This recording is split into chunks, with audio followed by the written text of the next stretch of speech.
Olá, pessoal. Estamos aqui em mais um Clube do Leitor, o primeiro Clube do Leitor virtual, com o tema Contos Africanos em HQ, de Hugo Canuto. E para falar do tema, a gente convidou o professor e rapper Dextape e a escritora Natália Pinheiro. Então, agora é com vocês. Tá. Salve, salve, my peoples, tranquilo? Tudo bem com vocês? Eu sou o Dextape MC, essa aqui é Preta Poeta, e a gente está, assim, uma felicidade imensa receber vocês aqui na casa de vocês, né, para fazer esse Clube do Leitor. E a gente vai fazer meio que uma review, meio que um comentário sobre a HQ do Hugo Canuto, né? O que é HQ? É história em quadrinho. Como assim história em quadrinho? É uma história em quadrinho que tem uma modalidade narrativa, né? E traz a história do conto dos orixás, né? A partir conta um evento, um dos vários eventos, né, do panteão africano. E o Hugo Canuto, ele traz essa narrativa, né, com a HQ, com a história em quadrinho, através da ludicidade e dessa coisa da perspectiva do olhar, né? Bem massa. E aqui comigo, Preta Poeta, que leu a HQ e vai falar um pouco sobre isso com a gente. Certo. E a HQ, ela traz uma arte extremamente linda e cheia de detalhes, além da narrativa, que é bastante fluida. Então prende o leitor pela leitura, pela fluidez da narrativa, além da própria arte cheia de detalhes e que traz a grandeza dos orixás e de toda a cultura iorubá. Pode crer. Estava pensando aqui, esse projeto do Hugo Canuto, ele é um projeto, em teoria, tecnicamente ele é antigo, né? Ele é um projeto já tem com tempo, tem uns 10 anos ou 7 anos que ele vem nessa luta para trazer essa HQ, né, para publicação dessa HQ. E é interessante que quando ele fez um experimento, né, ele fez várias releituras de capas da Marvel e de outras editoras, né, e ele trazia referências muito, muito distintas, né, do Jack Kirby, por exemplo, que é um grande artista, um grande ilustrador, e ele traz essa referência. É interessante que o Jack Kirby, que ele se referenciou, foi o cara que escreveu Thor e escreveu Os Novos Deuses da DC Comics logo depois. E ele traz esse espírito, né, da tradução da espiritualidade na linguagem da HQ, né, para que se torne de fato acessível e se torne compreensível, né? Então ele estabelece uma linha narrativa dentro do panteão, porque são várias histórias, né? O conhecimento vai passando de pai para filho, e alguma coisa vai mudando, vai acrescentando, ou vai retirando, e ele coloca uma linha cronológica, né, dessa história em específico para contar, e ele vai fazendo isso com muita elegância. E cada painel, gente, as figuras, né? Cada figurinha, cada quadro daquele é um painel. E ele vai, em cada painel daquele, além do diálogo, além do que está rolando de conversa entre os personagens, a profundidade do desenho, vamos dizer assim, tem uma coisa para contar, né? Tem uma história para falar, né? Natália, dos personagens que tu leu, qual que tu mais curtiu, assim? Eu acho muito interessante que esse quadrinho ele traz um destaque para as personagens femininas, né? A gente pensar o mundo do quadrinho ainda, além de muito branco, é muito masculino. Sim.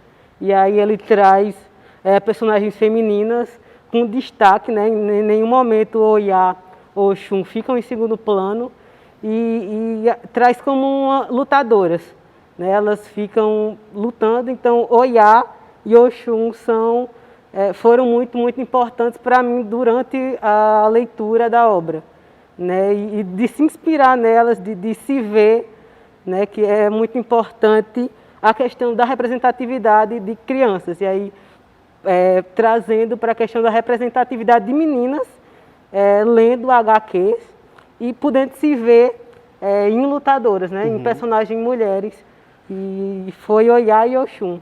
Pode crer, massa. Fala um pouco da temática, né, da história que versa, porque na verdade o tema é Conto dos Orixás, né? E aí eu queria que vocês falassem um pouco da história para o público poder entender o que é que versa a história e essa coisa toda. Sim. Queres falar sobre a tua experiência, a tua leitura da história? Primeiro a história começa falando do surgimento do universo, né?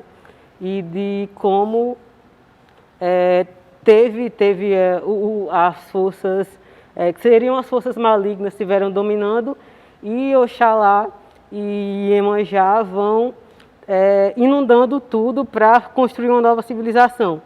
E aí nisso se funda o Reino das Águas, que é reinado por Oxum, e a partir disso que vai entrando na história propriamente dita, e a partir disso existe um grupo que são como os vilões da história, né? A manada liderada por Ajantala.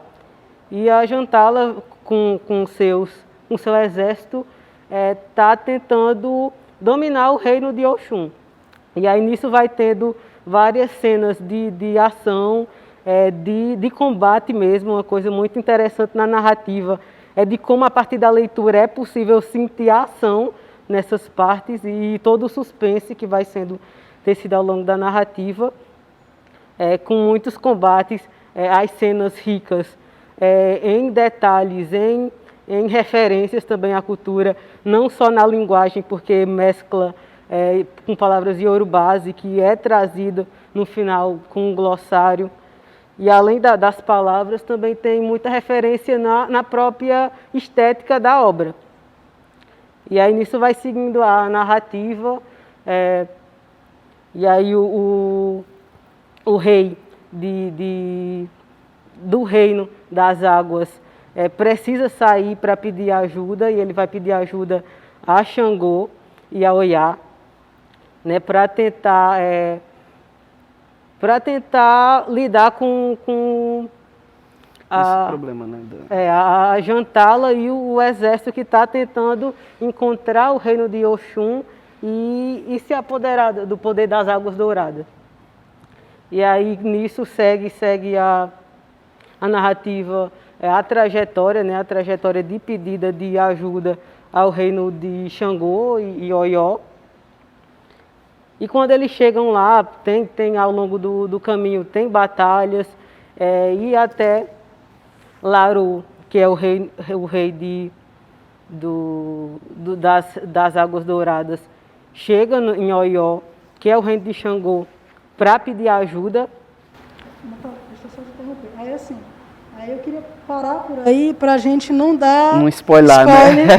do livro. Então aí quem quiser saber o restante da história, né, chega junto, compra o livro e aí vai descobrir, né, o que aconteceu com esses personagens e como é que vai se dar toda essa trama. Então quem se sentiu, né, convidado, vai lá, busca a obra do Canuto e dá uma conferida que vale muito a pena, não só pela história, mas e por toda essa riqueza que eles estão pontuando, mas também pela própria qualidade também do HQ, do quadrinho, da estética. Sim. E aí, se vocês puderem falar um pouco, né, disso, do que é que tem de singular, né, no HQ do Canuto, né? Além das referências da negritude. Tá bom. A HQ primeiro só para pincelar um pouco mais sobre esse lance da história, sem spoiler, é um plot simples, tá? Tem os vilões, e os vilões atacam um reino, e o reino vai pedir ajuda ao outro reino, e esse outro reino, que é o reino de Xangô, vai, por conta dos princípios de justiça, lá vão e tem o começo, meio, clímax e o fim. É um plot simples, mas os elementos narrativos que o Canuto traz como diferencial, diferente do próprio Jack Kirby, por exemplo, primeiro é o pertencimento, né? Porque quando o Jack Kirby ele cria os novos deuses, o quarto mundo, e cria também o universo de Thor, apesar de ter a pesquisa, ele não é participante originário da cultura mesmo assim, né? Ele não é que ele não seja asgardiano, ele não é do norte, não tem uma pesquisa aprofundada, ele se apega ao mito, faz a pesquisa do mito, e é muito boa inclusive, mas ele não tem o lance do pertencimento, né? O Canuto, ele é diferente porque ele tem um elemento de pertencimento para começar, né? Não que o livro, a HQ seja autobiográfica, não é isso, mas ele está dentro, ele está na região ali de Salvador, ele se insere naquela região, e os elementos que ele traz das histórias são elementos de vivência. Então, ele faz a pesquisa, ele aprofunda a pesquisa, mas ele está dentro da pesquisa, né? Ele está escrevendo de dentro do lugar. É como se eu estivesse escrevendo sobre o Wakanda sendo wakandano, vamos dizer assim, né? E é uma outra vibe, é uma outra perspectiva da parada, né? Outra nuance, se liga? E o massa é porque, assim,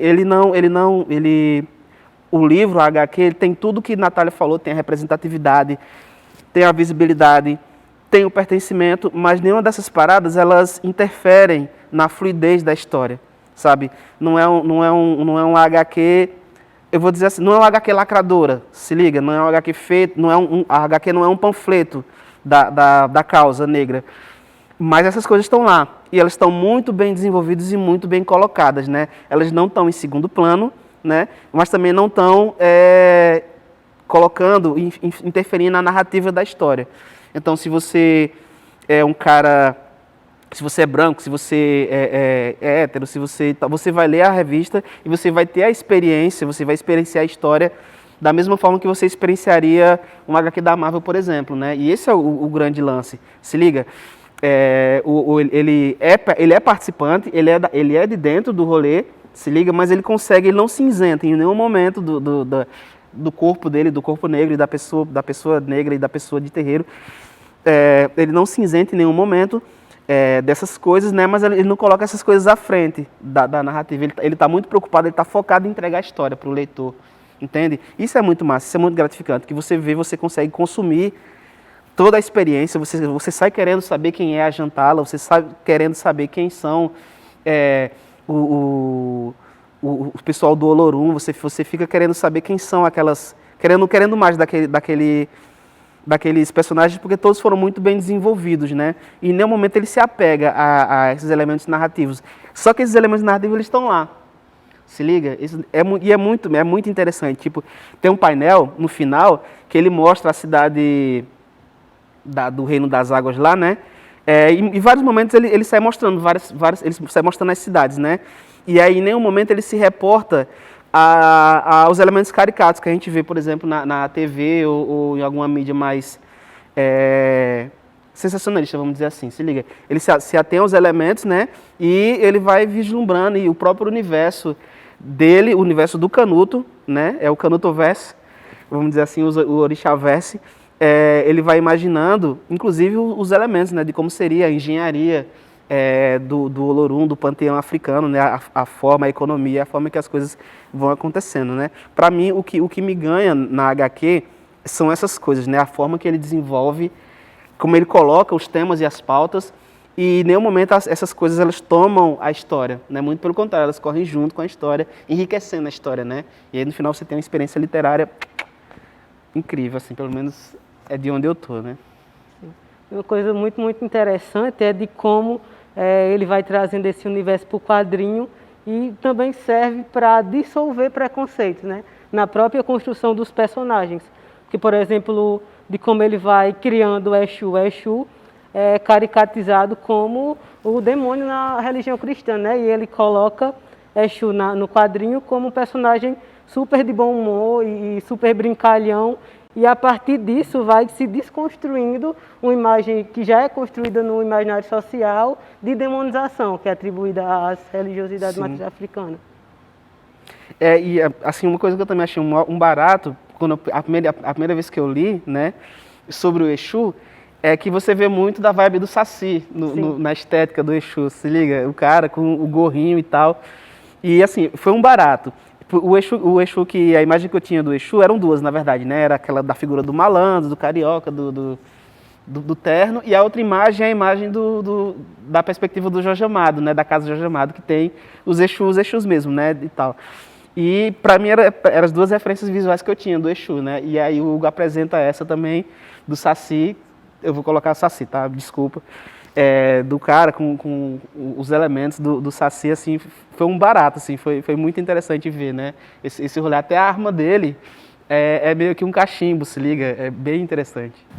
E o Canuto ele traz também elementos da cultura iorubá dentro na escrita, né? Eu vi que em alguns trechos, né, tem na língua iorubá, né? Uhum. E aí como é que é esse processo, né, de você ter várias línguas dentro do quadrinho e como é que ele vai dialogando, né, conseguindo inserir com esses elementos, né, desconstruindo certas construções que já estão postas, e como é que ele vai dialogando com essa cultura iorubá, né, sem perder, como você disse, a questão da dinâmica da narrativa do quadrinho, né, porque o quadrinho ele é muito dinâmico, né, ele tem esse dinamismo. Então, se vocês puderem falar um pouco sobre isso.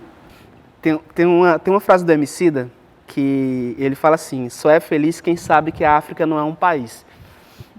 E o Canuto ele traz isso, né, também. Ele fala do panteão, um panteão específico, conta a história de um panteão, né? A África, um continente gigantesco com várias especificidades, com várias cosmovisões, né? E várias religiões também, enfim. E é bem interessante isso. Porque, tipo, ele fala conta essa história, né, do panteão iorubá, com coisas em iorubá, inclusive, mas ele sempre se referencia à dimensão desse continente, né? Tem um painel, como eu falei, painel é um desenho, né? Tem um painel que eles vão atravessando meio que uma ponte, um lugar místico assim, e tem várias, eu vou chamar de realidades, tá bom? Você que lê Flash, lê essas coisas, vai traduzir um pouco melhor, mas tipo, ele vai passando e tem várias realidades assim diferentes e vai mostrando vários panteões, né? E aí ele faz menção aos Inquice no mesmo painel. Tem um panteão Inquice aqui, aí tem um painel que, pelo que eu entendo, a leitura ali está falando dos deuses egípcios, são mais antropomórficos, né? Antropomórfico que chama, né? Que é meio bicho, meio, né? E aí tem é antropomórfico, né? Deve ser, que ele olhou assim, deve ser. E aí tem esse cáris antropomórfico, né? Aí você faz uma menção você consegue ver ali que ele está... Acho que é zoomórfico, né? Se não for zoomórfico, é antropomórfico. Dá uma olhada aí, tá? E é isso. Fica para pesquisa, né? Fica para quem está aí assistindo fazer a pesquisa, um deverzinho de casa, para ficar didático o programa. Exato. E aí ele traz essas figuras, né? E ele vai narrando e contando. E ele fala de dimensões. Ele não fala de um lugar tipo... E é uma crítica, tá? Ele não está falando que o mundo é tipo o mundo dos Vingadores, que é os Estados Unidos. Se liga, ele está falando que o mundo lá é o mundo real. E aí, tipo, tem um deslocamento, né? Tanto é que o grande conflito do ápice da HQ, né? O ápice, não é lá no país deles, né? Não é lá no Olorum, é em outro lugar, em outro espaço, entende? Porque há o deslocamento, né? Porque o perigo, a ameaça, ela se desloca, entende? Os conflitos, eles não acontecem todos centralizados em um lugar, que senão estava perdido esse lugar, né? Estava destruído completamente, se você for analisar, né? Tipo Power Ranger, né? Aquela cidade já não devia nem existir mais no mapa. E aí tem essa vibe do deslocamento, se liga? E ele traduz isso muito bem. E traduz a grandeza do lugar onde eles estão exatamente por conta das viagens que eles fazem, né? Eles não viajam numa rota tradicional, eles viajam em pontes espaciais globais, se liga? Eles viajam meio que tubos de explosão, vamos dizer assim, para você que lê, você ter uma dimensão do que eu estou falando. Eles viajam através de dobra, saca? E é bem interessante essa forma que ele traduz essa dimensão, né? E ele, em todo momento fica claro que ele está narrando a história de um panteão. E ele deixa lá explícito que é só uma ponta na dimensão toda, né? Inclusive quando ele faz as citações que Natália bem colocou quando a gente estava trocando ideia. Quando ele fala de Shakespeare, né? Dessa dimensão... como é que eu vou chamar? Subjetiva, mas ao mesmo tempo plural, se liga. Ele está falando aqui de um universo, mas ele deixa explícito para o leitor que, olha, meu irmão, esse mundo aqui é gigantesco, sabe? E dentro da cultura lá também uma dimensão muito grande. Tanto é que os caras estão lá, tem meio que a língua geral, né? Mas também tem, quando eles falam na língua iorubá, que é uma língua, entende-se lá que é uma língua muito particular deles, né? Assim, eles estão falando na língua geral para que a gente entenda, né? Mas o iorubá, as coisas colocadas em iorubá são coisas cheias de especificidades e magia mesmo, colocar assim dentro desse elemento, né? E aí ele vai trazer o iorubá para dentro do quadrinho, porque é da influência que tem muito na Bahia, né? Porque o Canuto ele é baiano. Isso, exato. Exato. E ele traz essa coisa, né? Ele é Rio Vermelho, né? Sai do lado do Rio Vermelho e muito disso, né? Vem muito e se traduz também na forma. Tanto é que tem a capoeira nos painéis, tem a galera dançando capoeira, né? Tem várias coisas assim bem interessantes, né? Fala um pouco da estética do traço, né? Do quadrinho, se tem uma singularidade nisso, ou se é apenas mais um quadrinho. Porque assim, do que eu vi, porque eu não tenho domínio de quadrinhos, né? Eu leio quadrinho pela temática, porque eu curto. Mas assim, o que eu percebo é que tem um traço bem singular. Ele procurou deixar uma marca ali naquela estética, né? Embora remeta aos quadrinhos mais, eu não sei como é que a gente chama, mas esse mais modernoso, né? Ele é um quadrinho modernoso, mas ele tenta deixar uma marca ali, uma singularidade, né? Se você pegar, por exemplo, os quadrinhos da Marvel e pegar o traço e tal, e de outros, né? Você vai ver que o do Canuto ele tem um traço que está ali, mesmo que ele tenha essa estética mais contemporânea, mais atualizada. Sim, sim. Quer falar, Otávio? Quer colocar? Eu coloco. Pode colocar. Tá. Sobre assim, o barato da HQ é que ele coloca, tô falando de HQ mesmo, tá? De quadrinho. Ele coloca passado e presente numa mesma linha, né? Tipo assim, ele tem uma referência muito forte e é nítida a forma que ele se reporta ao Jack Kirby, né? Como eu coloquei no começo, né? Jack Kirby foi o cara que escreveu Novos Deuses, né? Darkseid, Apocalipse, essas coisas, é tudo criação dele. Também como o Thor, e o Loki, e o Odin, da Marvel, também são criação do Jack Kirby, né? Com aquele traço e tudo. E ele se reporta a esse traço, né? A essa referência. Tanto é que é muito mais fácil de traduzir para a HQ. Ele tem como referência isso, né? Porém, ele traz para essas novas tecnologias de impressão, por exemplo, né? E aí acaba saltando, né? O traço do Jack Kirby, o estilo, né, do Jack Kirby, ele está lá, mas quando o Hugo traz para cá, né, ele faz uso da tecnologia e desse lance da profundidade, que mudou muito, não se desenha mais como nos anos 70, as HQs estão aí para provar isso, né? Não se desenha mais como se desenha antigamente, também não se imprime mais como se imprimia antigamente, né? E aí você vê, dizer que é 3D é meio que exagero, mas tipo, você sente que a HQ salta, né? O painel salta da página, tá entendendo? Isso é um grande barato assim dessa coisa da tecnologia, da tradução, né?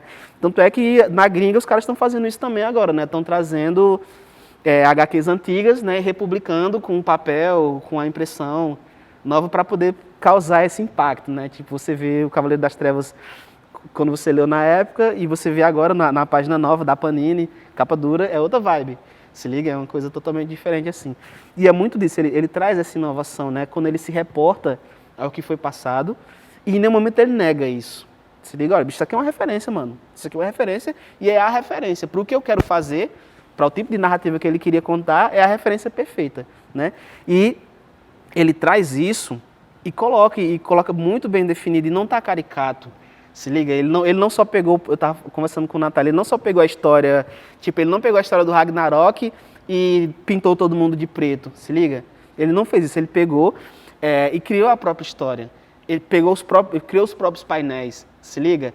Ele traduz o lance da religiosidade, da espiritualidade e da mitologia, vou dizer assim, ele consegue traduzir para o quadrinho e ser fiel primeiro ao que ele pensa, primeiro à visão dele, ao olhar dele sobre as religiões e tal. E depois, em seguida, ele traz essa referência, né? Olha, bicho, esse é o artista que eu me referenciei para os painéis, mas tirando a referência, tudo isso aqui é meu. Tudo isso aqui é meu e do meu time, né? Da equipe que trabalhou com ele, né? No rolê. Isso é muito massa, sabe? E você vai ver a experiência, você vai ver, por mais que o cara tenha todo o elemento da divindade, você não vai ver uma versão black e caricata do Thor. Entende? Você vai ver que Xangô é um personagem único, tem as próprias nuances e expertises dele. O Exu também, você vê que não é uma caricatura do Loki. Sabe, ele não pega o Loki, pinta de preto, ele faz o Exu. Tanto é que ele traz os elementos da cultura do Exu, das histórias da mitologia que tem o Exu, sabe? Isso é o grande barato, assim, da HQ do Canuto, né? O grande diferencial da arte, da concept art, vamos dizer assim, né? Você vê que lá na frente, quando você vê os painéis, lá no final da HQ tem vários esboços, né? E você vê que os crops dos personagens, né? Eles são crops de personagens mais atuais, do rosto mais marcadinho e tal. Só que na hora da tradução, ele volta para aquela coisa do traço mais definido, sabe? Aquela coisa mais quadrada, tal, as linhas retas, muito da referência dele mesmo, sabe? Que o cara curtia muito esse lance de linha reta, disso e daquilo. Se liga. Vai comentar alguma coisa, Natália?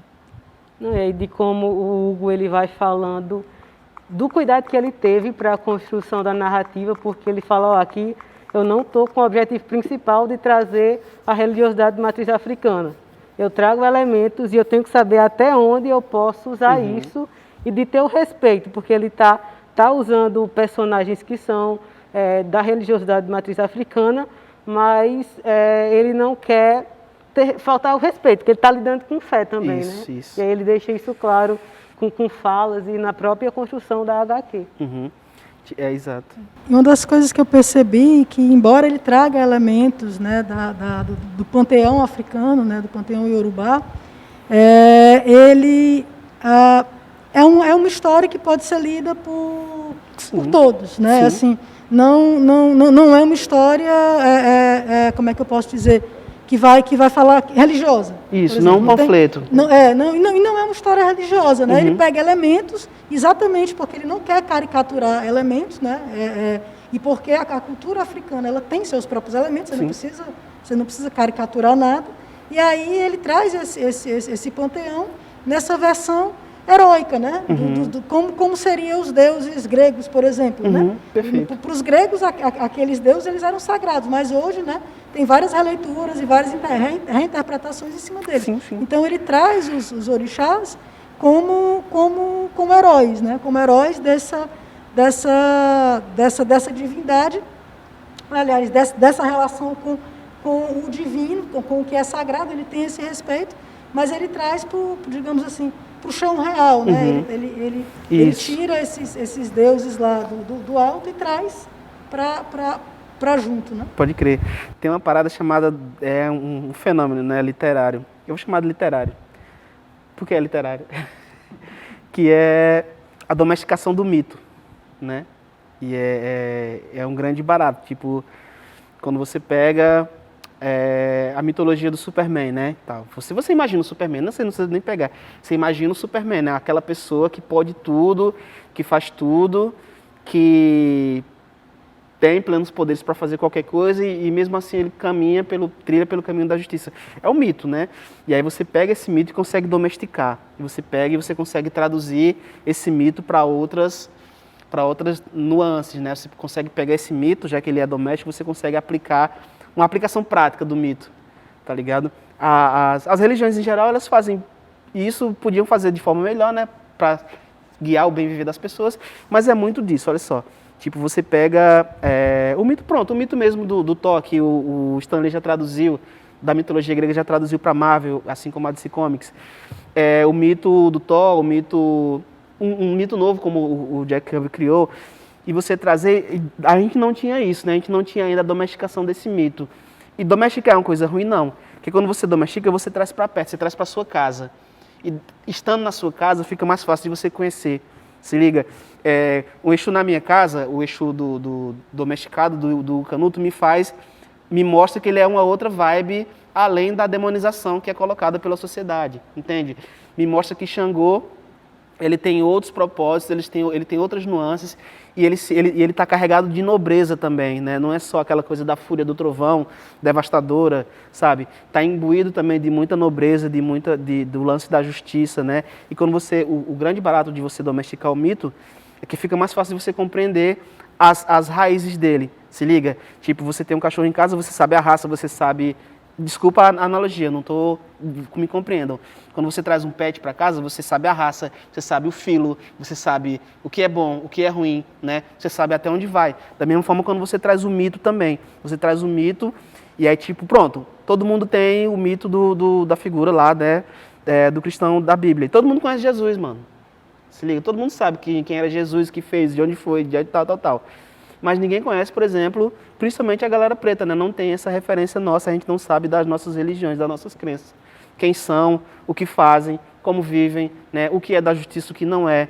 Quando é que eu estou reverenciando, quando é que eu estou ofendendo, né? Quando é que uma brincadeira minha com um amigo passa a ser uma ofensa, entende? Então é importante a gente ter essa visão do mito, né? Quando o Hugo consegue trazer esse mito para dentro das nossas casas, ele oferece essa possibilidade da gente de fato conhecer o que nos pertence, por herança, se liga, por direito. Porque assim, eu não preciso seguir o caminho, né, da religião de matriz africana. Eu não preciso, não sou obrigado. Mas pelo menos me ofertar a possibilidade de uma narrativa além da que está posta, se liga? E eu leio a origem do Conto dos Orixás e eu vejo que de fato tem os mesmos elementos de bem e de mal, né? Tem os mesmos elementos de dual que qualquer outra religião do mundo tem. Eu tenho o exemplo de justiça, o padrão de justiça, de moral, né? E também tenho o padrão do que não se deve entender como o correto, né? De você invadir o espaço de outra pessoa, de você invadir o reino de outra pessoa, né? O domínio de outra pessoa e estar lá sem a permissão. Então, não há diferença, real, assim, não há diferença entre as histórias da Bíblia e as histórias dos orixás no sentido da profundidade e da grandeza. Se liga, são histórias igualmente grandes, igualmente profundas. A diferença é que eu não tenho essa modalidade traduzida numa linha narrativa, numa timeline, né? Eu não tenho o Conto dos Orixás aberto na minha casa no Salmo 23. Se liga, é mais ou menos esse rolê. Até porque, né, a espiritualidade, digamos assim, de origem africana, ela é de matriz oral, né? Sim. Então é uma outra história. Perfeito. Isso não está escrito em canto nenhum, né? Exato. Quando essa cultura ela vem para cá, né? Hoje a gente tem escrito, porque a gente tem, mas digamos assim, na sua matriz original, ela nasce numa cultura oral. Isso, então exato. É uma outra dinâmica, né? Sim. A cultura oral ela tem uma outra dinâmica, não é a mesma dinâmica da escrita. E aí, pegando um gancho disso, eu queria que vocês falassem um pouco dessa questão da representatividade, né? Por que além de todos esses elementos, né? Mas por que a obra do Canuto ela é importante, né? E ela não é só mais um HQ, né? E como é importante, né? Você ter obras que tragam essa representatividade. Aí falasse também para a galera o que é essa representatividade, né? O que é disso que a gente está falando, né? Porque, enfim, é um assunto que está no nosso cotidiano, mas pode ser que não esteja no cotidiano de quem está assistindo. Então, o que é essa representatividade e como é que ele traz essa representatividade? E aí vocês discorrer sobre isso. Pronto. Primeiro só sobre esse lance da oralidade, e para não sair do lance da HQ, os primeiros painéis são um grande barato disso aí, né? Porque começa no painel tá a narrativa da criação, da origem lá do mundo, né? E tem os painéis e tal, só que lá na frente você vê que aqueles painéis, na verdade, estavam sendo narrados por uma pessoa, né? E ela fala que, da mesma forma que eu estou contando para vocês, alguém já me contou também, né? É meio que uma passagem de bastão, né? E é um grande barato. E sobre esse lance da representatividade, é importante se ver nos lugares, né? É importante se ler nos lugares. E aí, tipo, as minhas primeiras leituras, minhas primeiras experiências com a literatura, por exemplo, foram com a HQ, né? E assim, era um barato, nossa, e ainda são um grande barato. Mas eu não me via nas HQs, sabe? E eu não me via também nos desenhos animados e nada desse tipo. E para mim era muito, muito paia, que tipo, na hora da brincadeira da escola, todo mundo era alguém, né? Alguém era o Seiya, alguém era o Super-Homem, alguém era o He-Man, se liga? E eu vou ser quem, mano, nessa parada? Entende? Não dá pra ser, eu não vejo quem dá pra eu ser nessa parada. E pra mim era meio que broxante, se liga, pô, não tem, eu tô falando do ambiente escolar, tô falando da infância e tal, eu lido diretamente com a infância na minha profissão, e aí na minha outra profissão, e é bem curioso isso, né? Você vê muitas vezes as crianças assim meio que de escanteio, tirando futebol e uma outra brincadeira dos jogos populares e tal, bicheira, pega-pega, essas coisas. mas nas outras brincadeiras meio que envolvem esses universos que vêm para a escola, né? As crianças pretos e pretas ficam meio que à margem desse rolê porque não tem quem ser, sabe? E é muito doido isso. E aí eu me lembro que eu comecei a ter algumas experiências, comecei a encontrar o Jon Stewart, comecei a encontrar a Tempestade e outros personagens pretos e começou a melhorar as coisas, né? Isso já me tornou mais ativo também nesse rolê. Porque assim, no problema não é só não encontrar referência positiva nos desenhos, é que quando eu olho no livro só tem coisa ruim, né? Só tem coisa negativa a respeito dos pretos, né? Você vê, tipo assim, tá lá no livro, os pretos vinham para cá escravizados, mas ninguém fala, por exemplo, e aí peço até desculpa a minha breve exaltação, que assim, quando os caras eram trazidos para cá para trabalhar no plantio de cana, não é porque eles eram burros e só sabia carregar cana, muito pelo contrário, é porque os povos africanos, eles tinham conhecimento em plantações em larga escala, sabe? Eles conseguiam plantar em larga escala e ter esse lance, e administrar essa produção. Quando os caras vieram para cá para trabalhar nas minas, não é porque eles eram burros e só sabiam carregar peso, é porque os caras dominavam a forja, é que os caras dominavam o lance dos metais, a manipulação dos metais, né? Então eles sabiam quando o veio de ouro era ouro real ou era ouro de tolo, entende? Por isso que os caras eram trazidos, assim, obrigados a trabalhar, mas era uma mão de obra especializada, né? Então se os pretos e pretas fossem cobrar por esses serviços, velho, real, se liga Wakanda, não era nada comparado ao que era se a gente fosse cobrar essa dívida que a galera tem com a gente, entende? Esse é o grande lance. E você se vê, a começar a se ver nessas coisas, é importante exatamente por isso, para você ver esse rolê do pertencimento, entende? Tipo, eu vou ver zumbis, caraca, zumbi era tudo isso, que barato, entende? Então, eu posso continuar me reportando, por que não, ao Gengis Khan, ok, posso me reportar ao Alexandre o Grande, ok, posso me reportar ao, como é aquele, Liberdade, do Mel Gibson, William Wallace, lá da Escócia, tá? Mas também tem aqui uma referência muito, muito punk, que é o Zumbi dos Palmares, né? Palmares vive. E a gente só vai chegar em Wakanda, a gente só vai ser Wakanda, quando a gente lembrar que a gente vem de Palmares, se liga? É bem esse rolê. Natália, uma pergunta para você, né? Como né? Falando de super-herói, né? A Mulher Maravilha, né? Fez o maior sucesso e tal.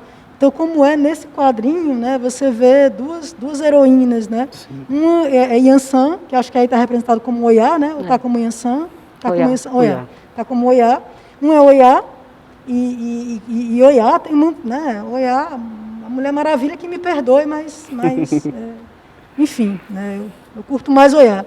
E aí, como está sendo representada, se vê isso, né? Vê uma heroína tão forte, tão destemida, tão corajosa, e outra que também tem essa mesma coragem, mas que traz uma amorosidade e o cuidado, né, como Oxum. Então, como se vê representado, né, se vê representada.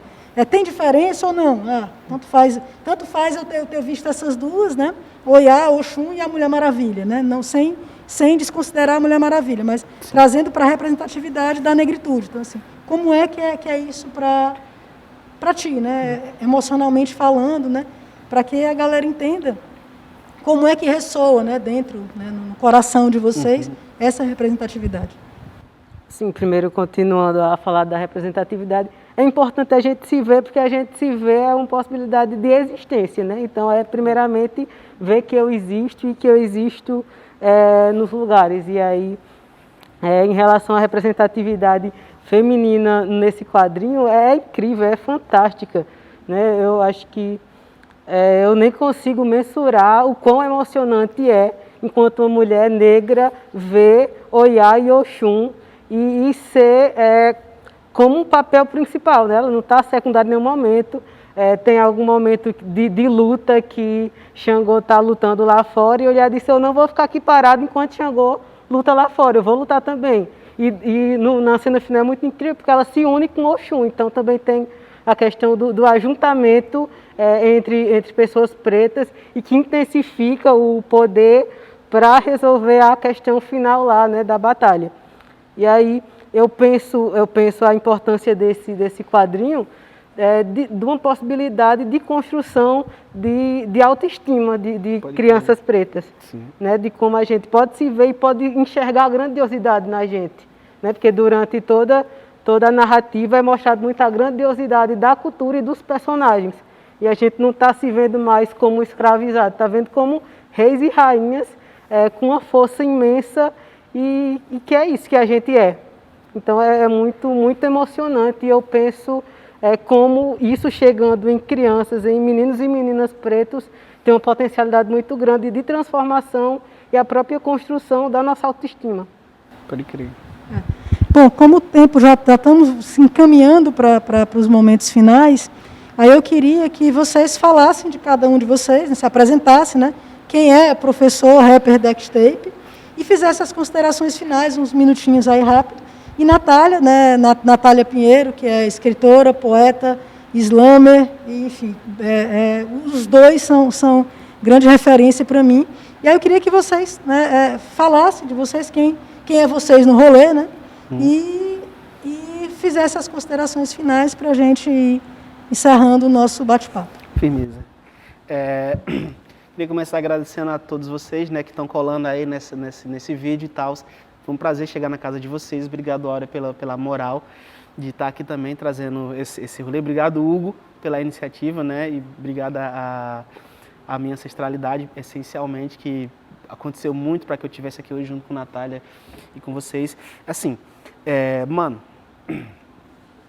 vai virar, sabe? Não tem volta, não tem volta.